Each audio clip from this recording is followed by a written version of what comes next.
生，您和董事长是事先约好的吗？没有。不好意思，先生，没有事先约定，董事长不见任何人，请先生约好了时间再来吧。好，那你现在可以给我通报一声，就说他老朋友来看看他。不行不行，没有约定，董事长不见任何人，对不起，先生。先生，您不能进去。董事长，拦不住他。你先忙吧。吴涵，我这次来是想和你心平气和地谈谈。你终于来和我谈了。是想施展你的魅力，还是你觉得我还有吸引力？你看上去气色还真的不错，不像那种岁数的人。谢谢。这几天呢，我老是在回忆我们30几年前，你我杜鹏，我们3个人在一起那种情形。别绕圈子了。你来是不是说那批货的事儿？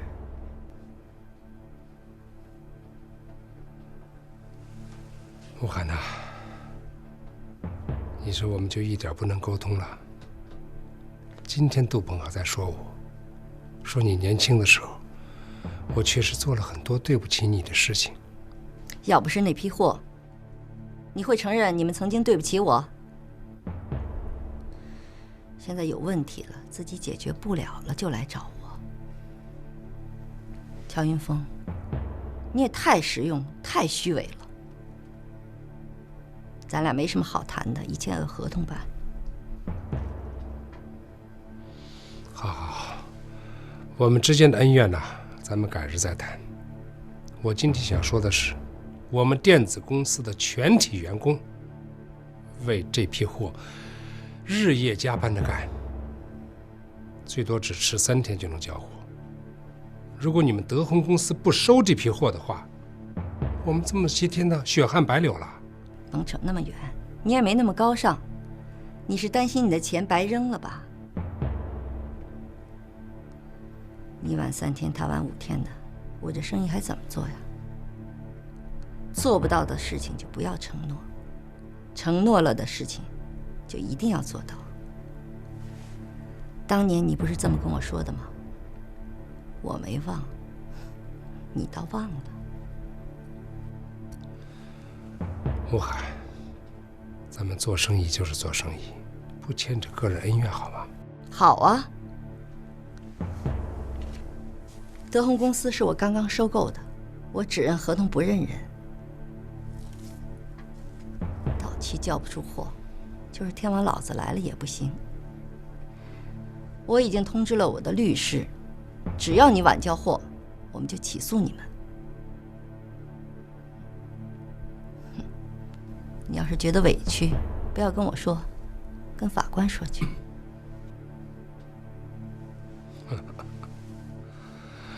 那好，吴涵，咱们法庭上见，我奉陪到底。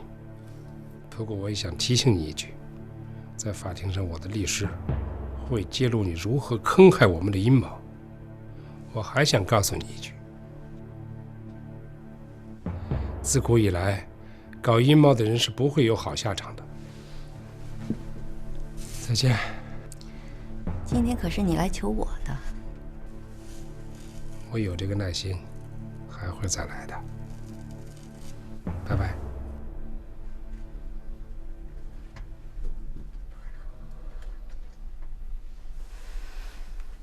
哎，陈总。好好。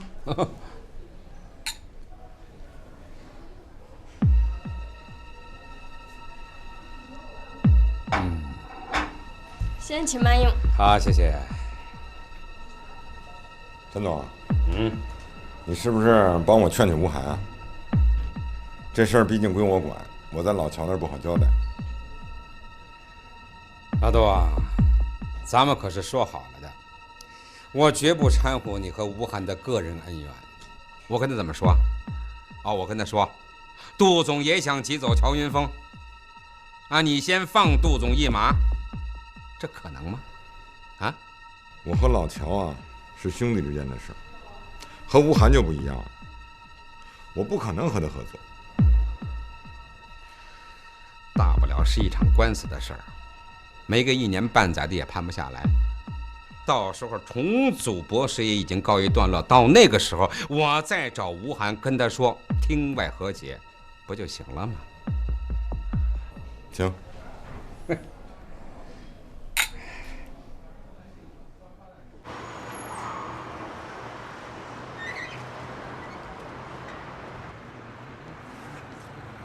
是彭小波彭先生吗？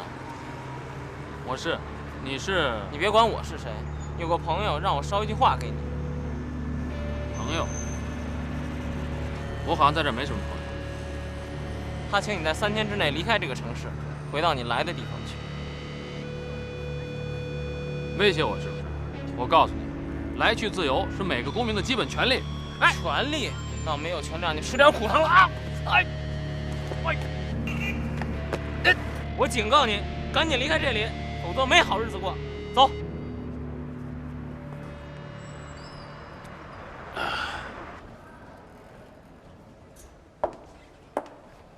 凯文公司的设计大家都反应非常好。乔乔挺有想法的，挺富有创造性的。你和乔乔最近发展的怎么样？韩婷，我们是正常的工作关系啊。我把小白派去负责售楼处的工作，你觉得怎么样？行，你看着安排吧。喂，云阳，什么？你在哪儿？行，我马上过去。韩婷，我一朋友出事了，我得赶紧过去一趟。你好像比谁都忙，去吧。好，再见啊。哎。你还真信得过彭小波？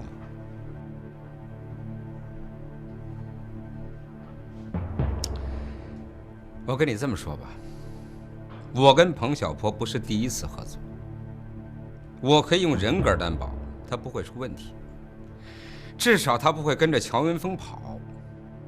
他曾经跟我说过，就是我们不动手，乔云峰也好不了哪儿去。记住了，彭小波是绝对不会和一个将要失败的人合作。你和他一起到底赚了多少钱？我可以告诉你，如果条件允许的话，他就是中国的索罗斯。哦，请杜总来一趟。哦，杜总他出去了。那叫律师马上到我办公室来。是。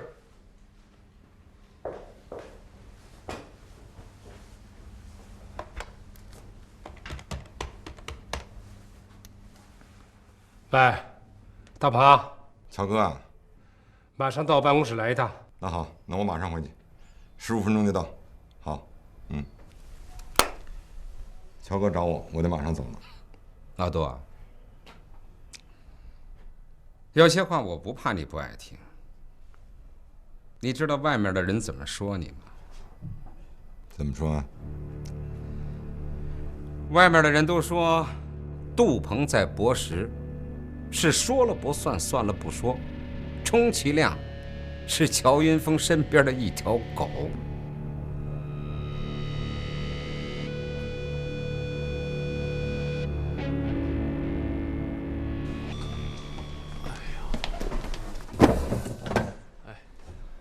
怎么样，小波，伤得重吗？啊，打你哪儿了？没事。谁干的？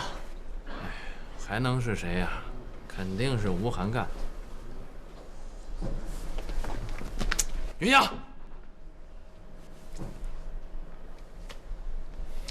坐下，坐下，坐下。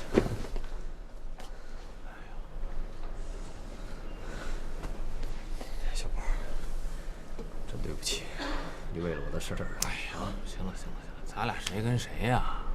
不过还好，他没打我脸。吴晗也太过分了。哎呀，你等着，我找他去，我非得让他给我拿个说法来。凭什么呀他？你找他有什么用啊？你凭什么说是人家干的呀？这事儿你甭管。你呀，赶紧给我坐下。我叫你来不光是这事儿，坐下，坐下，坐下。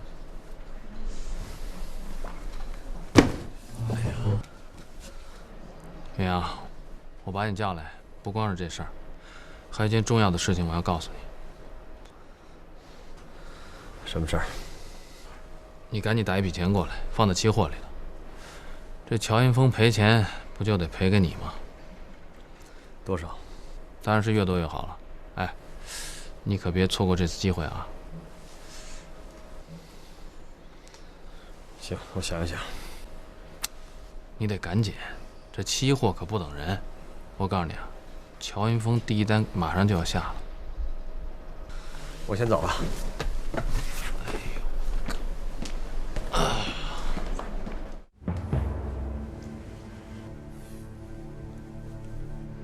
打官司就打官司，法院又不是吴晗他们家开的，到时候我出面，不用你出庭，我好好损损他。置气管什么用啊？当务之急是要拿到吴晗陷害我们的证据。你表弟有下落了吗？一点消息没有。乔哥，这事儿都怪我管教不严。如果官司真要输了，一切赔偿从我股权里边扣。行了，我不管你用什么办法，挖地3尺，也要把你表弟给我挖出来。第二，要找到德宏公司原来的法人代表，重金收买，让他写份材料，证明吴晗是怎么陷害我们的。好，我饶不了他们。等等，找个秘密安全的地方，我要找彭小波细谈。另外，资金调拨的怎么样了？哦，按你的吩咐，都打到期货公司了。不过，小哥，你的流通股可不多。我知道了。另外，你要继续做好海关方面的工作，绝不能让吴晗再跑到我们前头。如果海关真以走私罪立案的话，我脱不了干系。我是电子公司的法人代表，说不定都要进去。小哥，咱们跟海关的关系您是清楚的，很铁。另外，我觉得即使定性走私，海关也拿咱们没有什么办法，因为电子公司不由您分管，而且事先您又不知道。我觉得问题没那么严重。这几天总觉得心绪不宁，要出什么事情。反正你注意吧，小心驶得万年船。越是容易的地方，越容易出错，千万不能掉以轻心。好，去吧。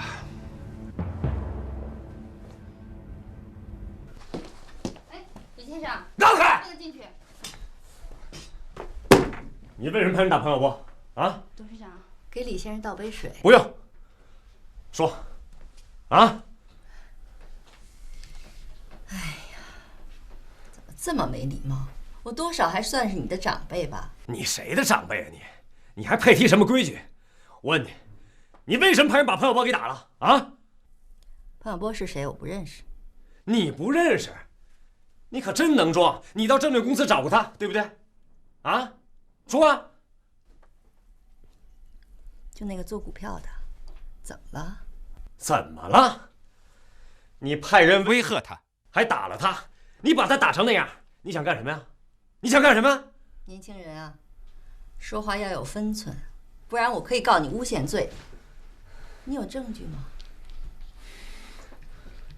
我是没证据，我没证据啊！我警告你，你不许再伤害我的朋友，否则的话我会跟你拼命的。你敢拼命吗？啊？咱俩看看谁的命更值钱。拼命啊！哼，真是有其父必有其子。你怎么跟你那个父亲一个样？吴晗，不许你提我爸爸！董事长，需要我叫保安吗？去叫，全叫来，全叫来，去！没关系，下去吧。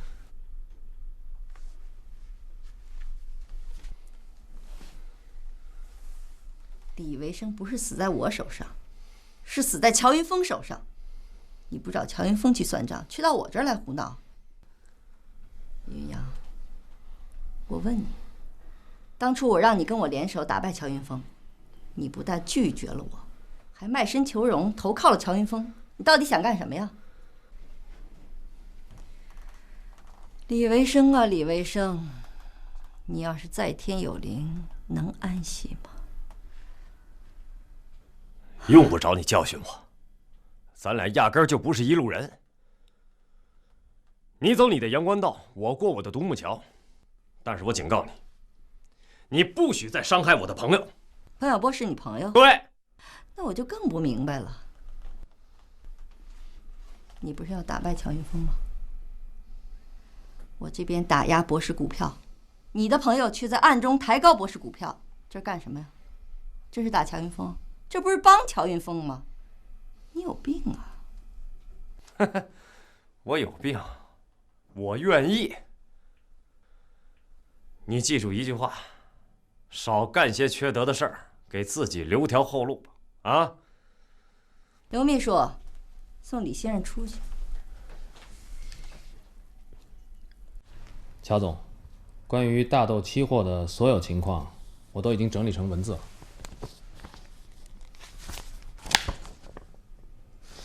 不一样就是不一样啊！我们那个时候哪懂什么对市场进行研究啊？全凭的是谁的胆子大啊！那是，不过乔哥，当初国内也没有几个人真正懂期货，所以我常说，我们也得干到老学到老啊！专业有分工，术数有专攻。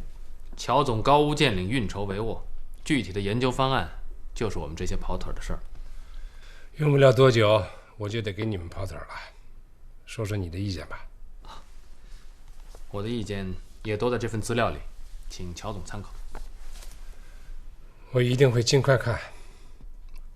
不着急，炒期货最重要的是谨慎。你放心，我一定会把我的意见尽快的告诉你。不过我总的是希望你放开胆子，大胆的干。多谢乔总信任，乔总、杜总，那我就先告辞了。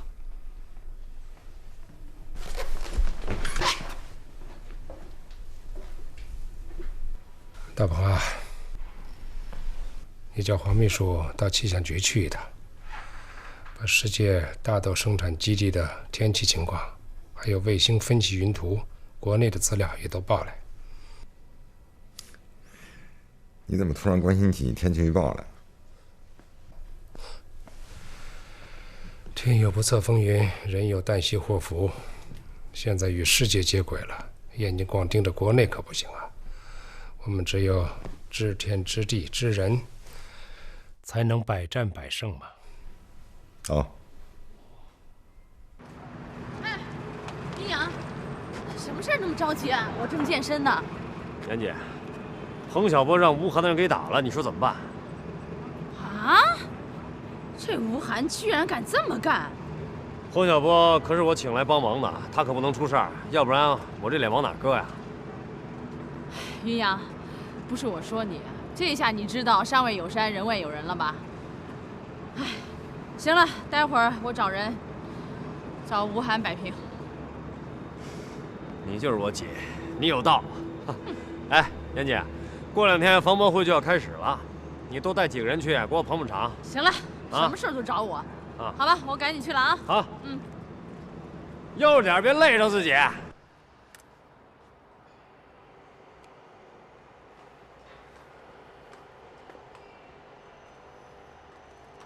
哎，喂，爸，怎么了？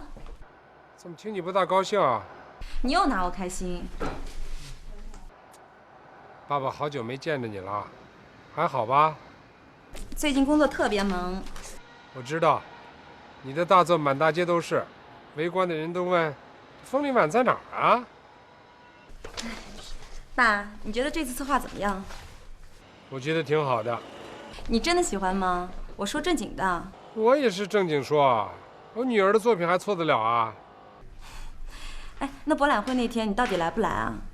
不但我来，我还得给你请政府要人和商界名流，让他们都来捧场。那太好了。哎，你在公司吗？没在公司，就在你楼下呢啊！你来也不说一声，我这就下来。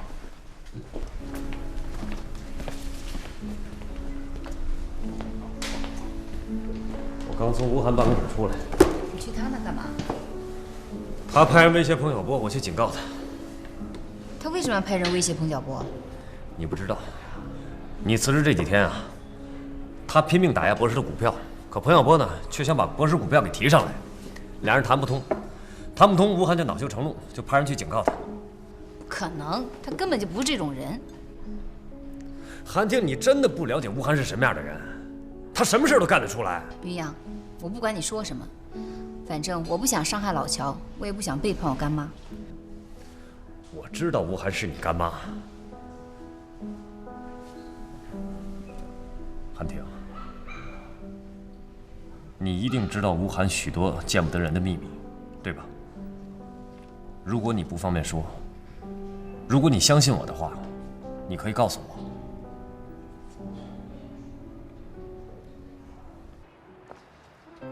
和云阳合作的怎么样？挺好的，他人很聪明又很能干。爸，我看你手下没几个人能比得上他的。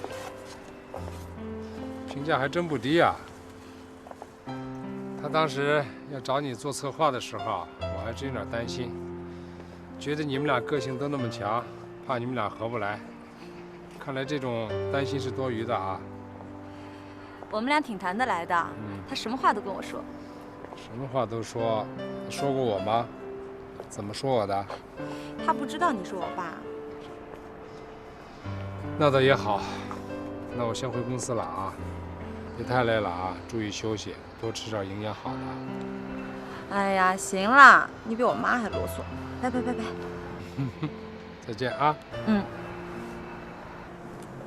开车小心点。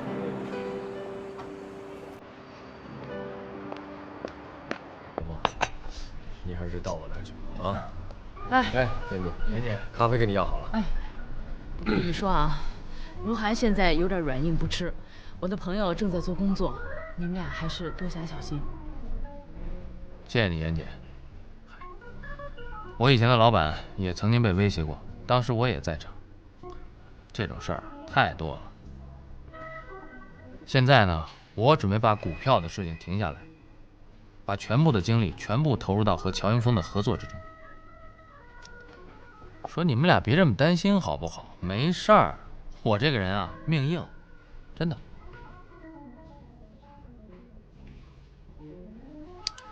云阳，你别这么紧张好不好？你说的轻松，吴涵就是一个疯子，你不能拿平常人的眼光来看他。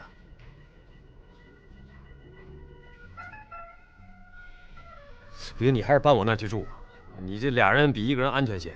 对，哎，小波你就听他的吧。哎，对了，我问你啊，你在期货上是不是很有把握打败乔云峰？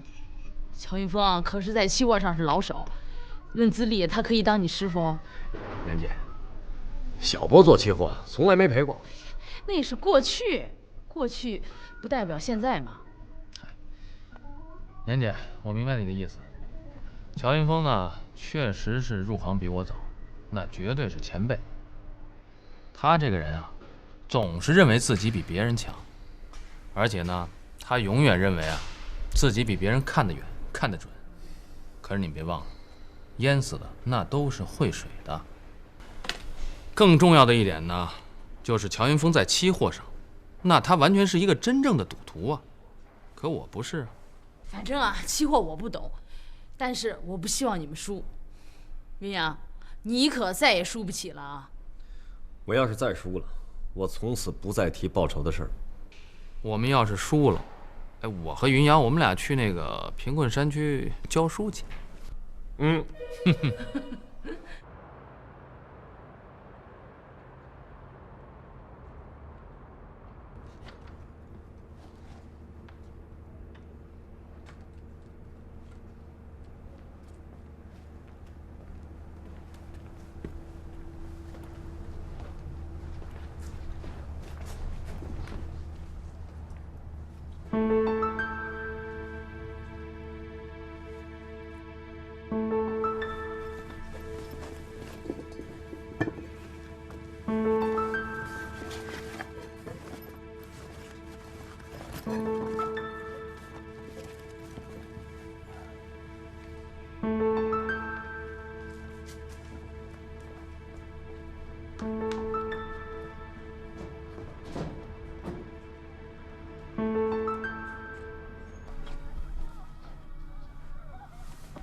喂，是我。阿宽啊，你明天派2个得力的人到我这儿来。你就别问那么多了，让他明天到酒店来找我。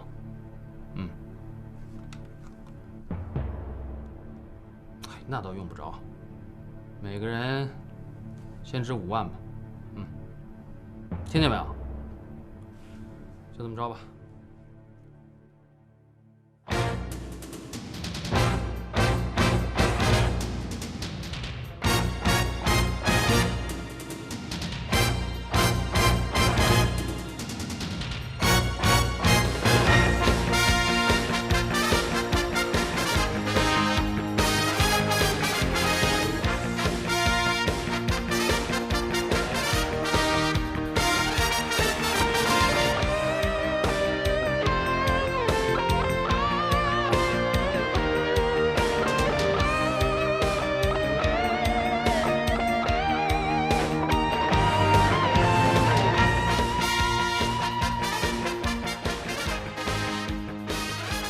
像这样的推介会，我还是第一次看见。我可是对你有意见啊！像这么大的场面，你当初给我设计销售楼盘的时候，怎么没用啊？您的楼卖得多好啊，宣传又没花太多的钱。那不一定，我宁愿多花钱，要的可是效果。你看今天到场的，哪个不是头头脑脑的？宁愿在他们面前露脸，我花多少钱都值啊！行啊，只要你想烧钱，我下次一定帮您办一个更轰动的。一言为定。哎，听说枫树园被一个年轻的人拍下来了，他是哪儿的？不会是本市的吧？他就是本市的，不过是个新人，是第一次做房地产。所以我才花费心思把您这位房地产界的大名人请来，希望您以后多提携他，也当是帮我了。哎，好，只要是你一句话，这个面子我老刘一定得给。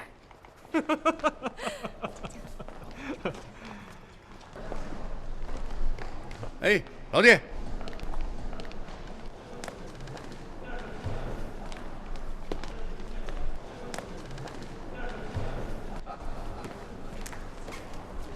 啊，孟哥啊，你怎么来了啊？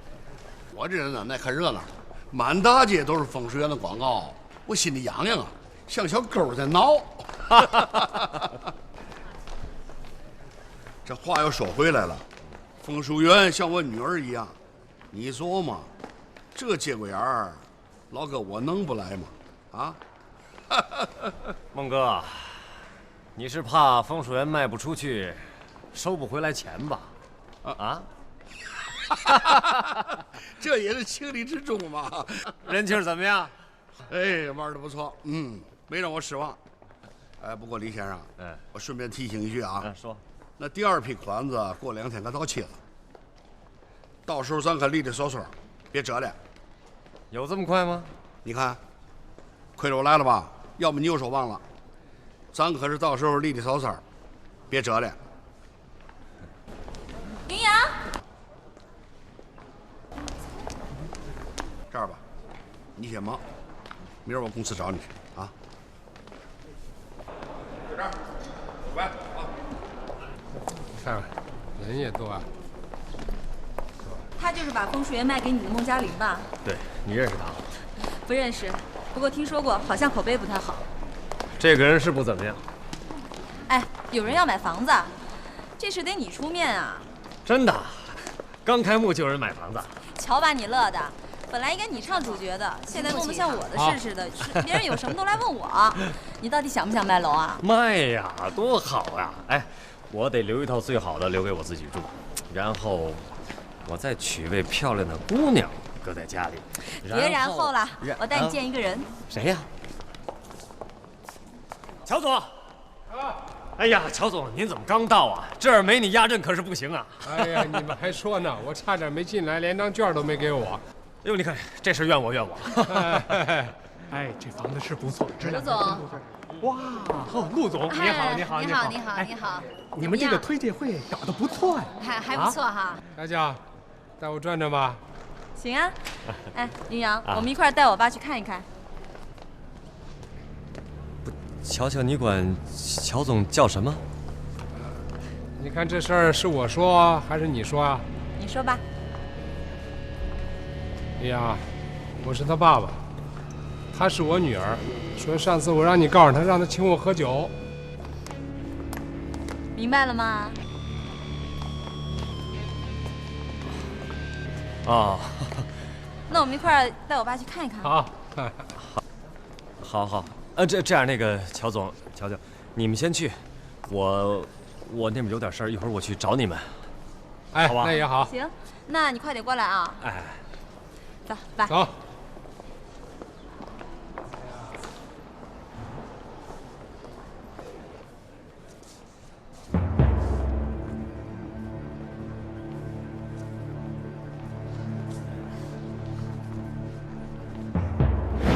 我不是你爸，你是乔云峰的儿子，你还有你妈，你们都是狗屎，你们都是狗屎！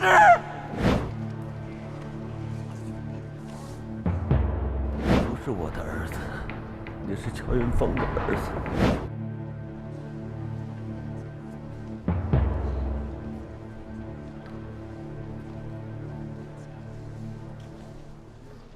对，就是一个年轻人弄的。哦，是吗？怎么，刘总对这个年轻人感兴趣？有兴趣啊？那我给你把他叫过来。那好，哦，您稍微等一下。好。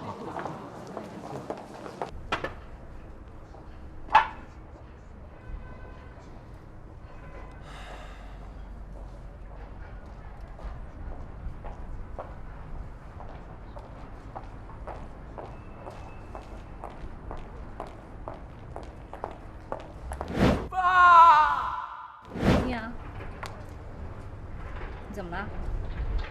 李云阳，你怎么了？陆汉庭，乔乔是乔云峰的女儿，你为什么不告诉我？你问过我吗？你没问我，你怪我干嘛？你现在必须进去工作，走，跟我见客人去。走啊！我待会儿行吗？李云阳，你怎么了？乔乔是老乔的女儿，你至于这样吗？你爱上乔乔了？陆汉庭，你不说话你会成哑巴呀？好，林云阳，你就一个人在这待着，你也好好的想一想。但是我希望你不用感情代替工作。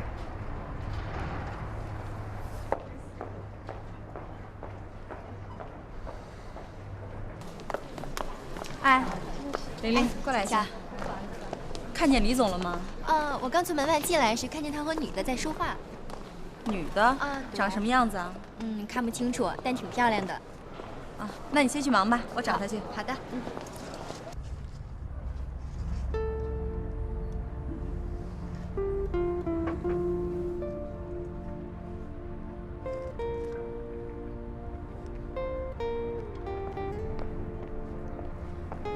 云阳，你在这儿干嘛？我到处找你呢。我跟陆汉庭谈点工作上的事儿。走，里面有人订房子。怎么啦？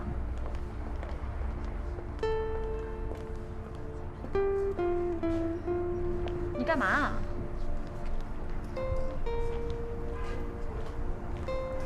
怎么啦？乔乔，你为什么骗我？我骗你什么啦？你怎么会是乔云峰的女儿？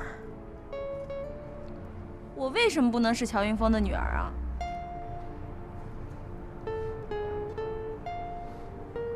你为什么不早点告诉我？我有我做人做事的原则啊。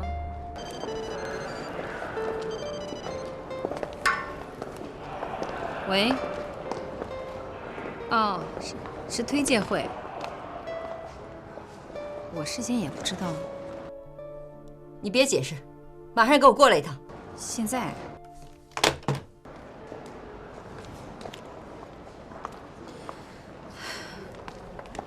乔乔，爸，高局长，这是我女儿，风铃晚就是她主持设计的。乔乔，这是高局长，这是王主任。高伯伯好，王伯伯好。老乔啊，你的女儿可不像你哦，她年轻漂亮，又才华横溢。哈哈哈哈！你看看，这是负责销售的李云阳。你好，高局长，王主任，你好。高局长，您看我做房地产还行吧？开了一片新天地，还看你以后的成绩了。你什么意思啊？我说我爸女儿有错？没错，错的是我。乔乔，以后要多向高局长、王主任汇报工作，咱们能有今天还多亏了他们呢。客气了，客气了。那你们聊，我们进去。走。你这人什么意思啊？我这人就这样。乔乔，乔乔，长江集团看中了咱们1号楼的顶层，而你介绍那位刘董事长也看中了，我怎么办？老板在这儿呢，你问他吧。李总，刘董事长那个房是乔乔安排的，长江集团的事儿，小宋，你去看着解决吧。啊，我这儿有点不太舒服，我先走了。你干的没一件事让我满意的，你还是不是我女儿？干妈，我事先也不知道，我是昨天夜里才知道有这个推介会的。昨天夜里告诉我也来得及啊！啊，你居然敢瞒着我！你安的什么心啊？你明明知道我不能让乔云峰把枫树园卖出去，你也明明知道我要用枫树园拖死乔云峰，这些计划你全清楚，可是你居然这么做，你到底打的什么主意？我原来以为你是怕乔云峰疑心，所以玩个欲擒故纵，我就容忍了你在拍卖会上放弃举牌。后来你又跟我玩什么辞职的花样，我也容忍了你。就在昨天，我还在跟你说，要牢牢地抓住枫树园。我说了吧？现在枫树园卖了，你竟然不第一时间通知我，真没想到，我养了10几年的女儿竟然敢背叛我。现在我明白了，你心里真是向着他呀。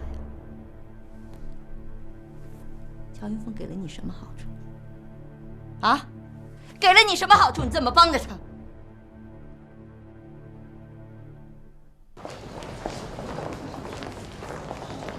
乔乔，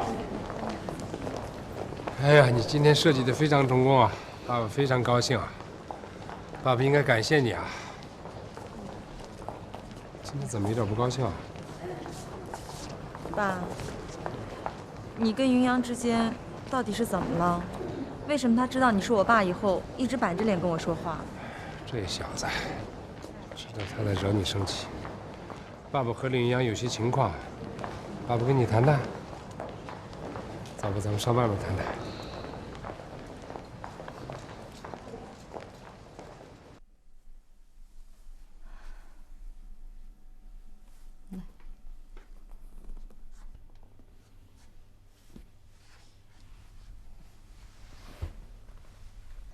孩子，别说你跟乔云峰年龄差距这么大，就是你父亲也不会答应啊。你在我身边这么多年，还不清楚乔云峰到底是什么人吗？干妈，你真的误会我和乔云峰了。你以为你自己在追求爱情啊？你以为爱情真像电影里演的那样，可以超越一切障碍？我告诉你吧，都是假的。乔云峰绝对是在利用你。等你的价值用完了，青春过去了，他就会像对我一样，一脚把你踹了。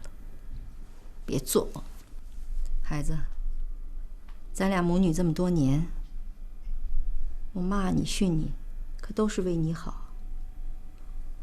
我不愿看着你走弯路，不愿看你被同一个男人欺负。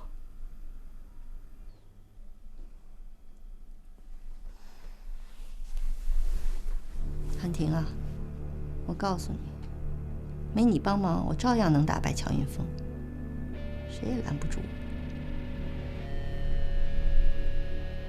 你要是敢帮着乔云峰跟我作对，我就连你一块儿收拾。韩婷啊，我告诉你，没你帮忙，我照样能打败乔云峰，谁也拦不住我。你要是敢帮着乔云峰跟我作对，我就连你一块儿收拾。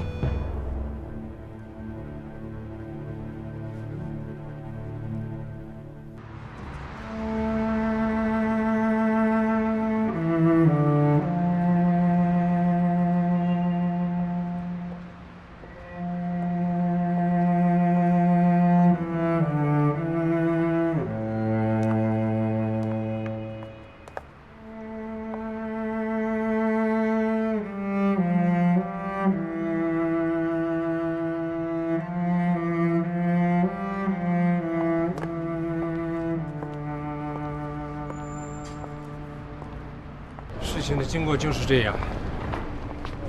当在枫树园这个问题上，他和麦种联手抬价的时候，我觉得就已经有了复仇的意思了。那你为什么还要收购达阳公司呢？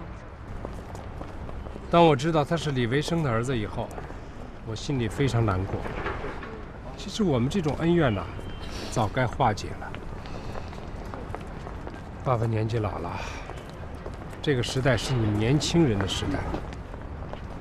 其实我收购达阳公司，就是想化解李云阳心中的仇恨。爸爸只想啊，踏踏实实的安度晚年。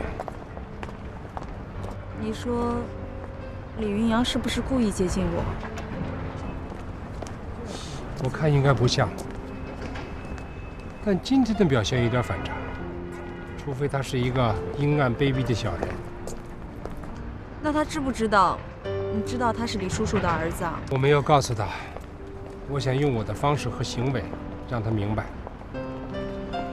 我相信时间和真诚会化解我们之间的仇恨的。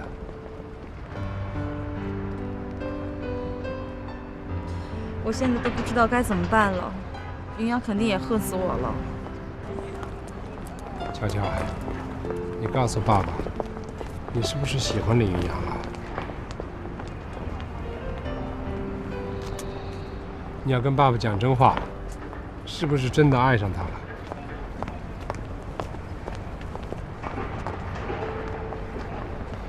我告诉你啊，爸爸不会成为你们情感上的障碍，但是爸爸也不允许任何一个男人在感情上伤害你。你如果真的喜欢李云阳，那就要学着包容他、关心他、去爱他，让他知道爱比仇恨更加重要。但是你千万不能告诉他我们知道了他的秘密。像他这样男人，如果知道我们在怜悯他、在可怜他，那就会事与愿违。好了，爸，我知道该怎么做了，但是我也不希望他伤害你。我真希望看到你们俩和解的那一天。你放心吧，只要我们有足够的耐心和真诚，会有这一天的。那我有点别的事儿，我可得先走了。注意休息，别太累了啊！哎呀，好了好了，我知道了，我又不是瓷做的，走吧走吧。好。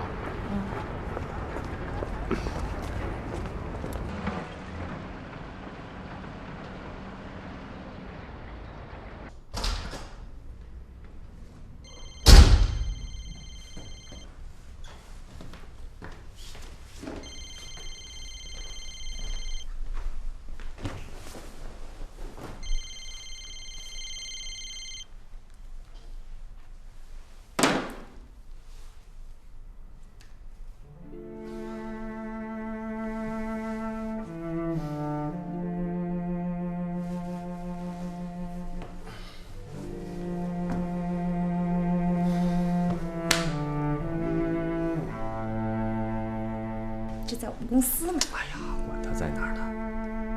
你是我认识的女孩子当中最有本事的一个。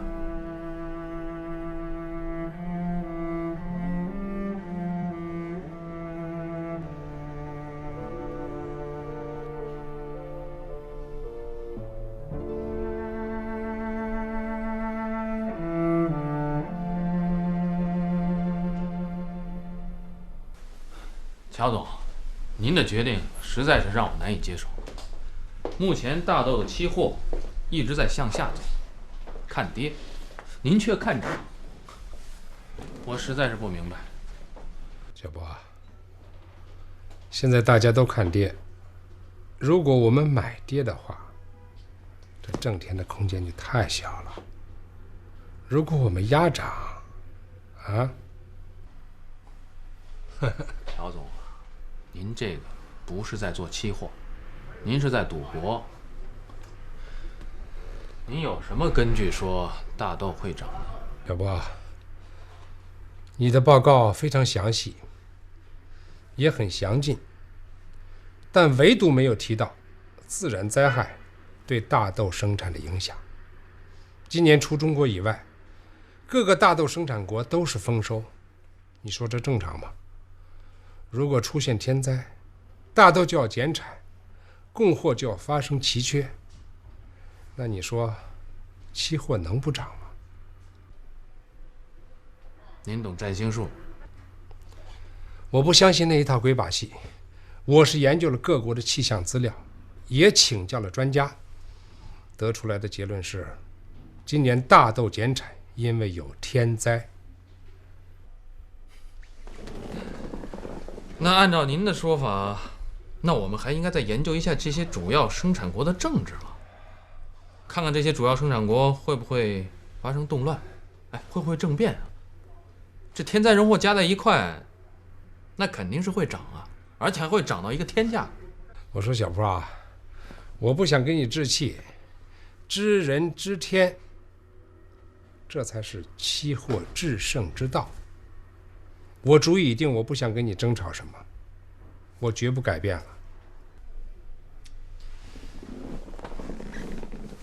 乔总如果一意孤行，我可以下单，但是丑话说在前头，我的资金不会跟进。我这次就全当给您做一回操盘手，您看怎么样？那你可就错失良机了啊！那咱们就走着看。好。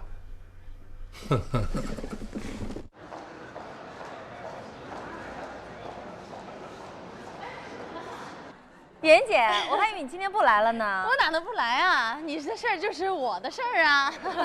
哎呦，我带你看看，太棒了！瞧瞧，哎，给我留2套啊！哎，于洋怎么没来啊？他刚才还在呢，现在不知道跑哪儿去了。是不是你们俩闹别扭了？没有的事儿。别瞒我了，跟我说说，是不是他欺负你了？哎，玲玲，看见李总了吗？我也不知道，他刚才说他有点不舒服，想休息一下，还让我应付一下客户。这么多人，我怎么应付得过来？乔乔，你快来帮帮我吧。哎，行，你先去，我待会儿过来。好的，我给他打电话。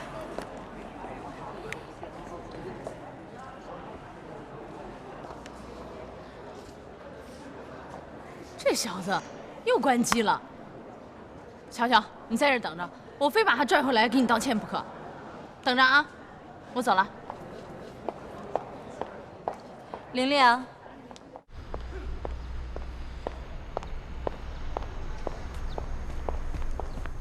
田姐，哎，小波，你怎么也上这儿来了？哎呦，我找云阳找不着，打他手机也关机，那会馆也闭馆了，我只好到这儿来碰碰运气了。这家伙现在越来越不像话了，动不动就关机。走，我们上去看看。走。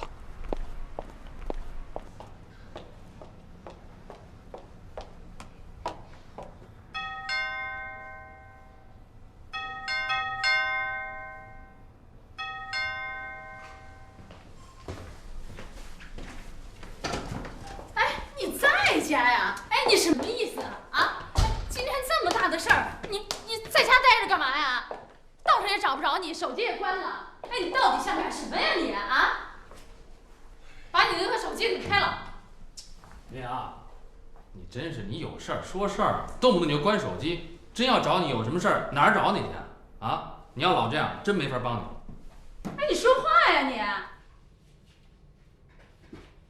你说你是不是跟乔乔闹别扭了？你到底出什么事儿了吗？你说呀！我可告诉你啊，乔云峰已经下单了，现在可是火烧眉毛的时候。你要再这么腻腻歪歪的，我们怎么办啊？现在可是关键时刻。乔乔是乔云峰的女儿。什么？怎么会是这样？她是他的女儿，跟你有什么关系啊？小波，他跟乔乔好上了。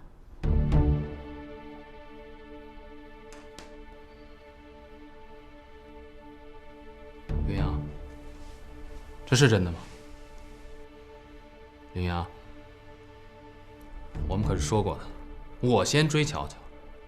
行，你倒好，你偷偷摸摸的跟他好上了，你都不跟我说一声，你一个电话我就从深圳回来了。行，你就这么对我是不是？好，你可真行。哎，小波，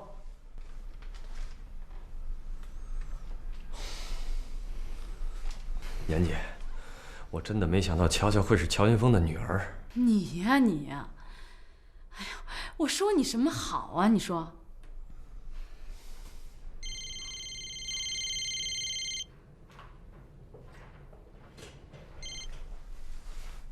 谁啊？于洋，是我。啊，韩婷啊，什么事儿啊？你在哪儿？我想马上见到你。啊？我刚从五洲之夜出来。哦，你到吴涵那儿去了？他把你怎么了？行，行，我去一趟吧。妍姐，韩婷有急事找我，说是跟吴涵有关。我去一趟吧。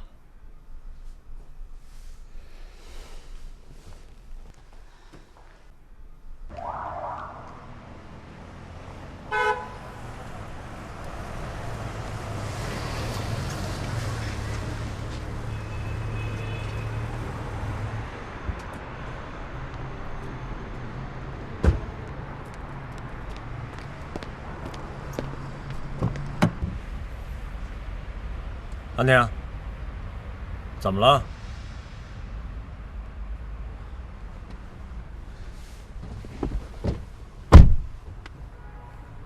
怎么了？吴涵说要把乔云峰送进监狱。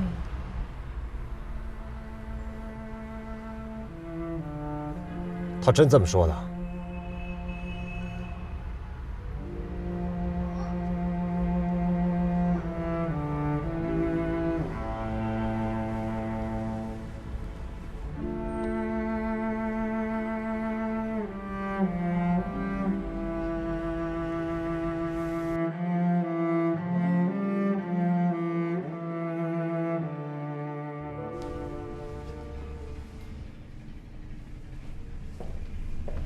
小哥。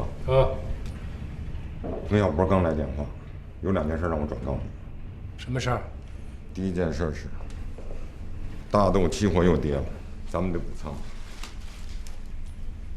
第二件事是好消息，欧盟刚刚发布的消息，要求美国的大豆出口商必须在检验报告上注明是否是转基因产品，而美国的大豆70%又是靠转基因育种的，也就是说，欧盟只要抵制美国出口，那么大豆市场就会出现短缺状况。那就再补仓。告诉冯小波啊，以后有关期货的事儿，直接打电话给我。公司的账上已经没有多少钱了，已经补了3次仓了，再补下去，哎呀，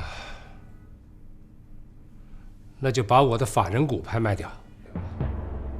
那不行。如果把法人股卖了，博士就不姓乔了。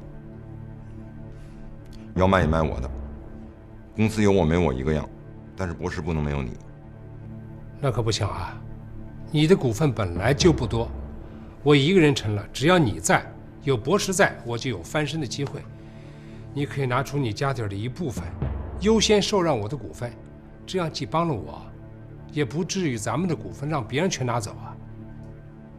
没问题。不过你刚才这么一说，我倒有个想法，是不是把这法人股做抵押，融一部分资金来？这样一可以把资金问题解决了，二可以不把股权卖掉，只不过多付点利息。这个办法好，就这么办。但是一定要保证彭小坡那边资金的使用。行。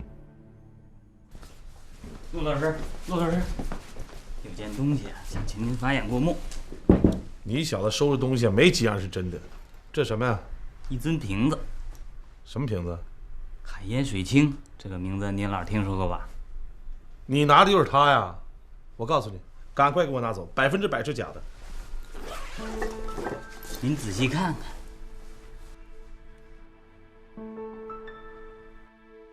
怎么样，陆老师？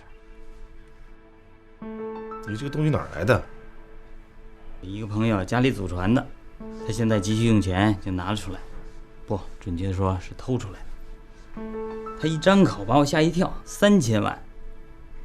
乖乖，陆老师，您说这玩意儿要是真的，它到底值多少钱？起码3000万以上。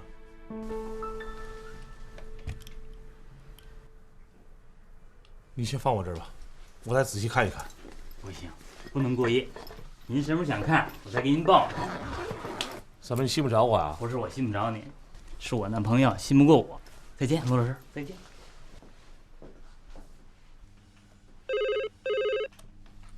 喂，我是乔云峰。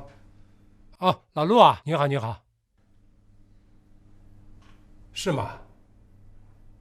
那我马上过去。大宝，我有点急事出去一下，开董事会的时候我就回来。我说的事儿抓紧办啊。什么事儿？你这么着急？我回来再跟你说啊。来，孟总，里边请。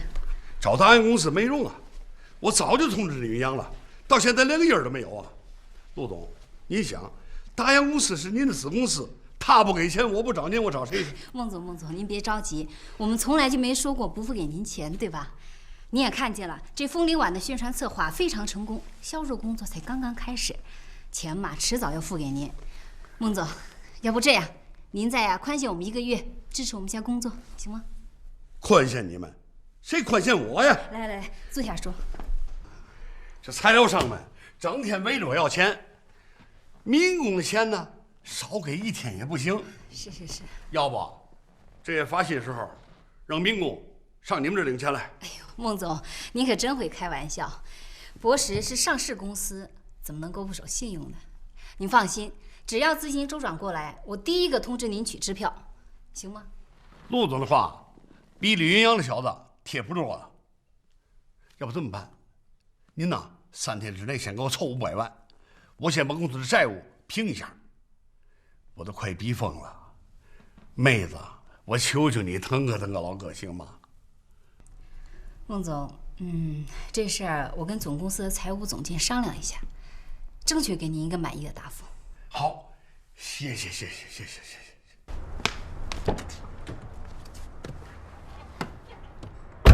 谢谢啊，孟总，再见。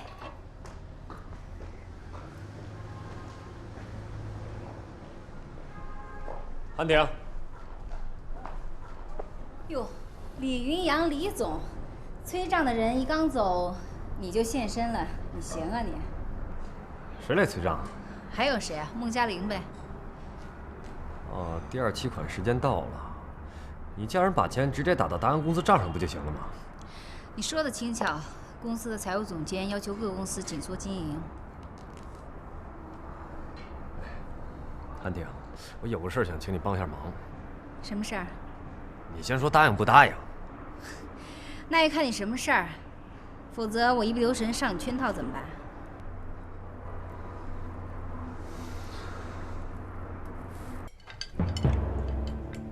抵押？不是说好了要买下来吗？啊？我说你这人怎么死脑筋啊？买下来要花多少钱？抵押也就7折，最多8折。咱们能省多少钱？我告诉你，乔云峰这次起火是必败无疑，明白吗？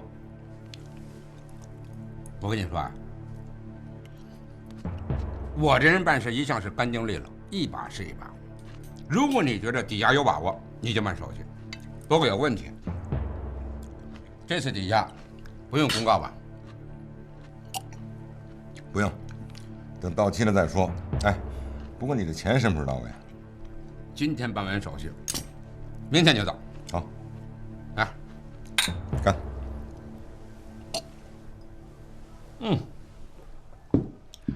把这酒瓶给我。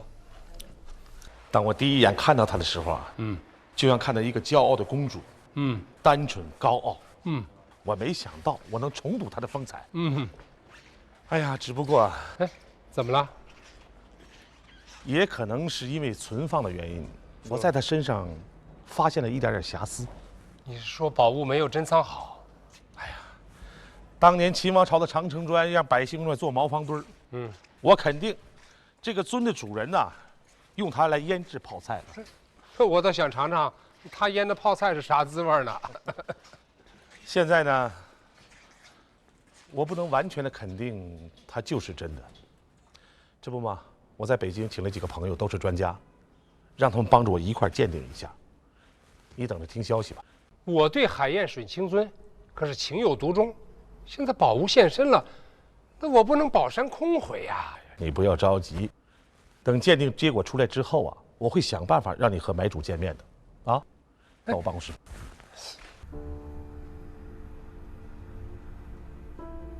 王总设计师，这次我和陆总来贵公司，是想通报一下我公司下一步与贵公司的合作方式的调整方案。请说吧。由于我公司的人事变动，枫林晚我公司的代表将由陆总兼任。有关枫林晚的相关事宜，请王总设计师与陆总进一步接洽。就这些吗？陆总，我可以跟李总单独谈谈吗？啊，可以。那李总，我在车上等您。再见，小强。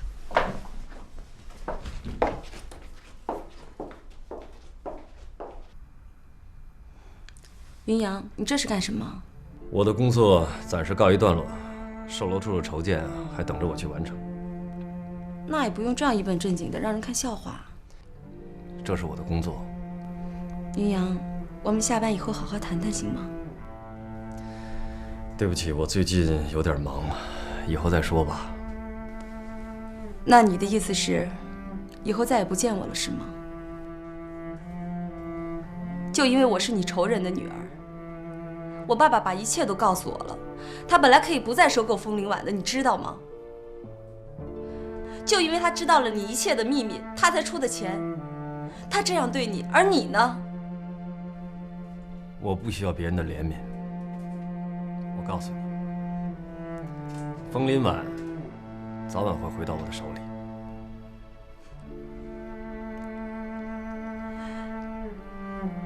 那你是在利用我？你一直都在利用我。李云阳，我告诉你，我们可以不来往，但是你不许伤害我爸爸，否则我跟你拼命。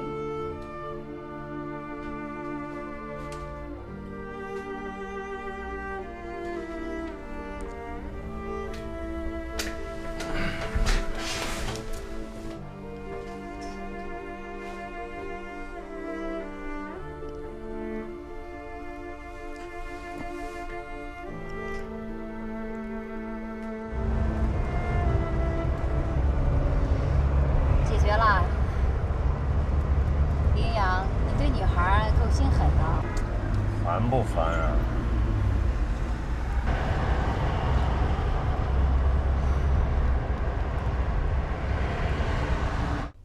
各位董事，对于公司目前的经营状况，尤其是电子公司走私偷税漏税的问题，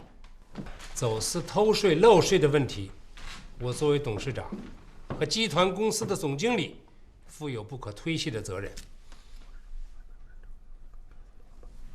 知道了。大家都已经看到了，我最近出售和转让了大部分股份，但我要声明的是，我不是在变现，在寻找其他的投资。在这个问题上，我希望在各位董事的支持下，在公司各位领导和员工的支持下，博士一定会走出危机，博士会有一个美好的明天。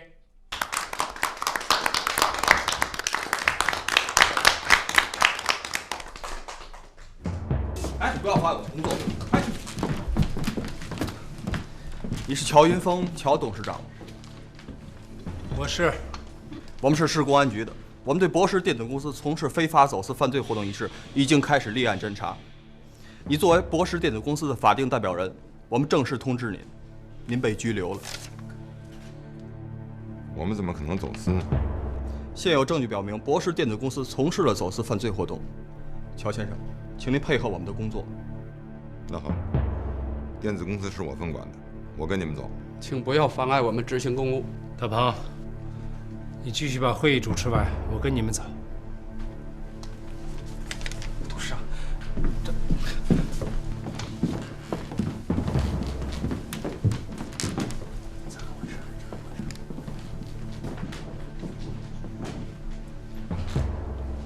刚才大家都看到了，请各位出去，一定不能外传。散会。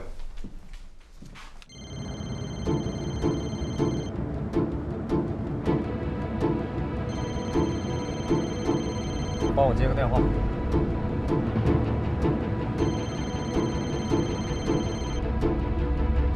喂，哎，乔乔，李云阳正在开车。快告诉云阳，我爸爸出事儿了。什么？你说什么？你再说清楚点儿。我爸爸公司的黄秘书说他被公安局抓去了，你们能来一趟吗？你在哪儿？我正准备去博时。好好，乔乔，你别着急，我马上过来。云阳，乔总出事了，马上回公司，快点。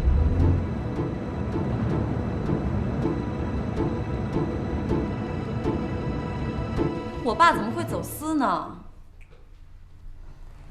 杜叔叔，是不是博时电子公司进口的那批电子元器件涉嫌走私的事儿？对，就是为了这件事儿，我才一直跑海关。都怪我管理不严，没有及时发现。对不住老乔。窦总。啊，你们来了。我这跟乔乔谈他爸爸的事儿。走私是博时电子公司的事儿，应该由电子公司的负责人承担责任和后果，怎么会牵扯到乔总？电子公司的总经理宋飞宇在案发的前3天就跑了，到现在都没有找着。乔总是电子公司的法人代表。那当时怎么没报案？这件事我和乔总商量过。博时公司是上市公司，走私的事儿如果传出去，对公司的影响不好。我们考虑，只要把海关的税款和罚款交齐了就行了，所以就没有报案。但是没有想到，半路上杀出了一个吴晗。吴晗，吴晗又是什么人？哦，一句话2句话解释不清。你记得你小时候有一个挺漂亮的阿姨，经常去找你爸爸吗？哦，是不是那个眼睛大大的吴阿姨？对，她就是吴晗。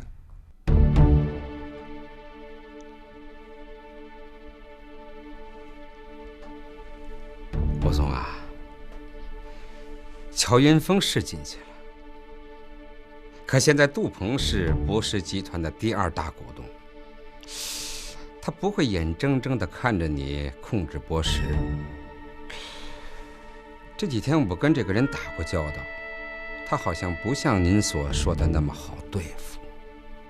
我马上要起诉博时了，那个杜鹏只会忙得顾了头顾不了尾。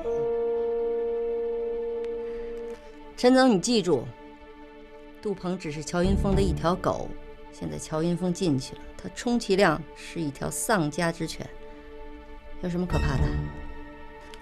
啊，对。可是疯狗有时候也会乱咬人的，所以我还是提醒您，防着点杜鹏吧。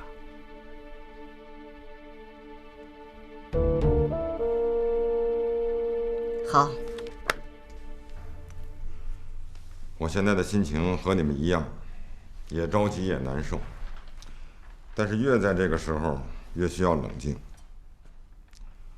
我准备马上到市政府向领导汇报，让领导过问此事。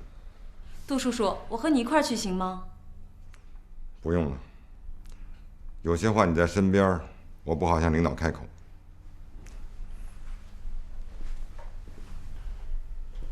乔乔，你放心，我和你爸爸是10几年的兄弟了，我一定会竭尽全力把你爸爸接出来的。等事态平稳了，我会安排你和你爸爸见面的。李阳，哎，你先把乔乔带到办公室坐坐，我跟小陆谈点事儿。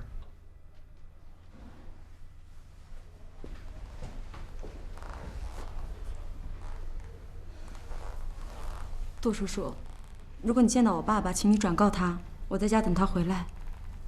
放心吧。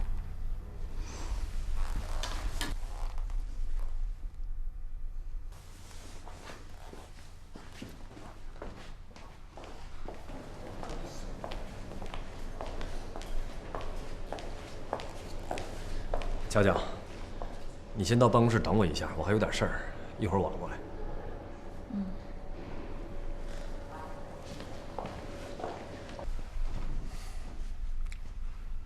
小陆啊，这几天公司的事儿我顾不上。你是公司的总经理助理，又是乔总信得过的人，现在是非常时机，所以我希望你把公司经营管理的重任担起来。杜总，你放心，我会尽力去做的。现在救老乔是最要紧的事儿，你就安心去忙吧。请转告老乔，我们相信他是清白的。全体员工等着他早日回来。好。电子公司和德宏公司的合同，吴晗肯定会咬住不放的。我让黄秘书把相关文件和合同转交给你，你仔细的研究一下。吴晗那边呢，就交给你对付了。记住，能拖一天就拖一天，只要乔总不出来，我们就不能妥协。另外，吴晗是个很难对付的女人。你跟他打交道的时候，一定注意，言辞不要太严厉。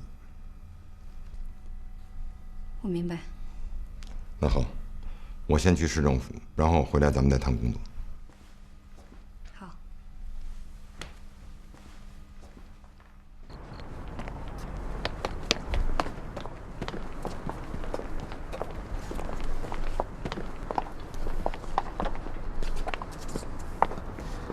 你看出了吴晗的险恶用心了吗？他这是想置乔总于死地啊！当然，让你接了吴晗，对你来说也是件痛苦的事情。可是你想过没有，如果乔乔失去了父亲，公司员工失去了领导，你就能高兴吗？当然，让你当面接了吴晗，也是不可能的。你可以帮乔总一个忙。我可以帮乔总什么忙？你利用吴晗是你干妈这层关系，你去了解一下，她是怎么设计陷害乔总的。我试试看吧。好，等你消息。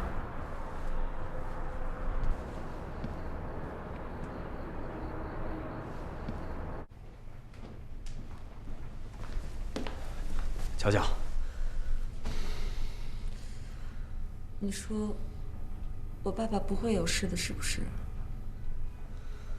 乔乔，事情已经发生了，别太难过了。要相信乔总会平安回来的啊！咱们在这等着也不是办法。这样，我去找严姐，让她想想办法，好不好？严姐，她肯帮这个忙吗？放心吧，她肯定会帮忙的。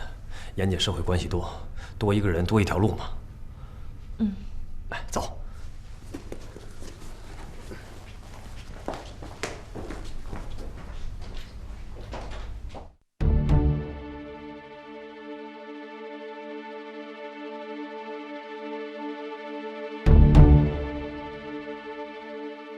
老杜，你这招借刀杀人实在是太厉害了，连吴晗都给瞒过了。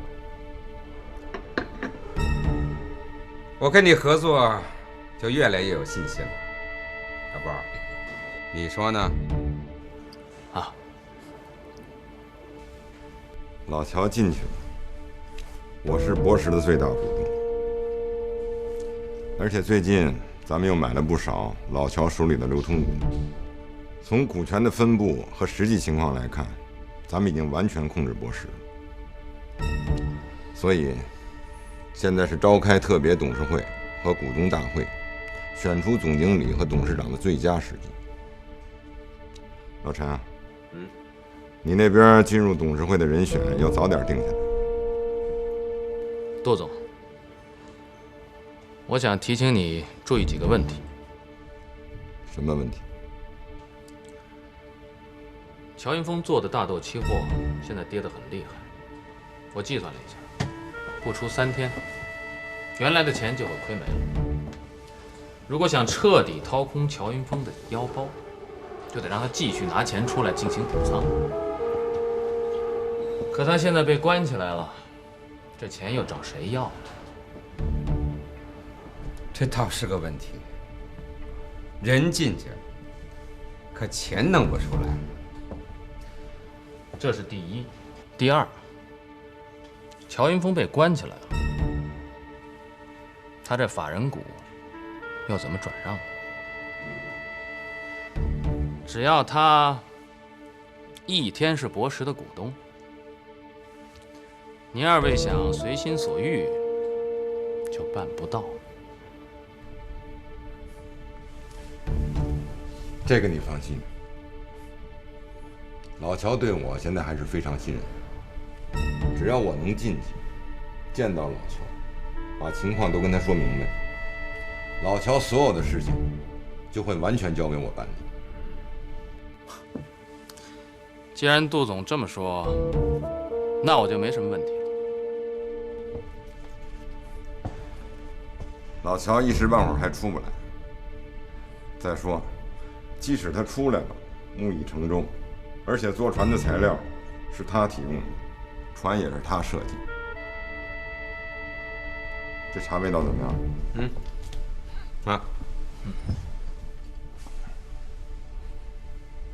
不错。事情怎么会发展到这样啊？公安局没有足够的证据，是不会随便动你爸爸的。那你的意思是说，公安局已经掌握了我爸爸走私的证据？现在最重要的是要在最短的时间内找到乔总与走私无关的直接证据。哎，这很简单嘛，找电子公司的总经理一问，不就知道了吗？那人不是失踪了吗？嗨，你瞧我这记性都闹晕了。哎，杜叔叔不是说是吴晗陷害我爸爸走私的吗？我们为什么不直接找他当面对质呢？这只是怀疑，根本就没有证据。瞧瞧，那个女人我见过，很难对付的。除非找到证据证明吴晗是阴谋的策划者。这次我得好好跟他说道说道了。上次小波的事儿，他一点都不给面子。哼，你有什么办法吗？赶紧给韩婷打个电话，让他赶紧过来，咱们好好商量商量。这次乔总出事儿了，打了我们个措手不及。今天我到公安局去，碰了一鼻子灰。公安局的人告诉我，在立案侦查阶段不能探视，所以呢，有些事儿你还要多费心。杜总，我是咱们公司的法律顾问，像您刚才说的这些，是我应尽的职责，所以有些事儿，您尽管吩咐。好。公司的业务不能因为没有乔总而停下来，但是没有乔总的授权，很多事情又都处理不了。所以，我希望你尽快的见到乔总，向乔总把公司的困难和问题说清楚，让他授权于我，全面负责公司的经营和管理，行使董事长的权利。另外，现在期货跌得很厉害。乔总在期货上有大量的个人投资，这件事儿也要让他拿主意。好，喝茶。哎，玉阳，开门。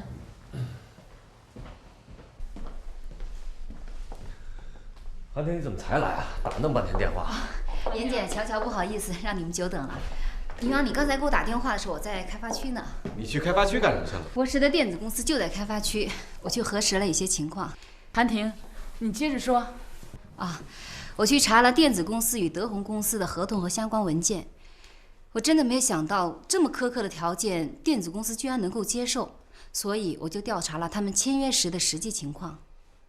哎，电子公司的总经理叫什么来着？宋飞宇，杜鹏的表弟。这个人你了解吗？不了解。宋飞宇是杜鹏的人，所以集团公司这边相应管得松一些。除了乔总和杜鹏，他是谁都不会放在眼里的。据说外边还养了个情人。你到电子公司发现什么情况没有？问题很多，但是跟走私案件相联系的并不多。那就是说还是有问题喽。现在还不好说，主要是电子公司在收到德宏公司的预付款后，有2大笔金额还在往来账上，到现在还没有说明。明天呢，我会到银行去查他们的来源。